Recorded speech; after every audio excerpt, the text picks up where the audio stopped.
Hello विवार्स সকলোকে স্বাগতম জানাইছো মোৰ প্ৰিয় আসাম চেনেলত।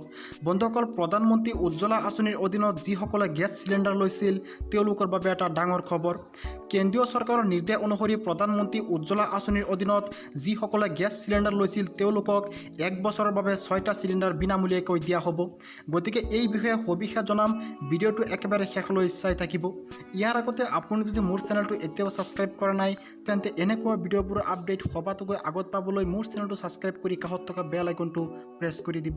প্ৰথমতে আপোনালোকক জনাওঁ যে কৰোনা সংকটৰ মাজতে উজ্জ্বলা যোজনাৰ অধীনৰ গ্ৰাহকৰ বাবে ডাঙৰ খবৰ। খবৰ অনুসৰি উজ্জ্বলা আঁচনিৰ অধীনত LPG কানেকশ্যনত তেল কোম্পানীয়ে EMI ডিপাৰ্টমেণ্ট স্কিমৰ ম্যাদ আগন্তুক 1 বছৰলৈ বৃদ্ধি কৰিব পাৰে, যি চলিত বছৰৰ জুলাইত শেষ হোৱাৰ কথা আছিল। ম্যাদ বঢ়াই দিলে আগন্তুক 1 বছৰলৈ উজ্জ্বলা আঁচনিৰ গ্ৰাহকে LPG চিলিণ্ডাৰ ক্ৰয় কৰিলে কোনো ধৰণৰ EMI তেল কোম্পানীক দিয়াৰ প্ৰয়োজনীয়তা নাথাকিব।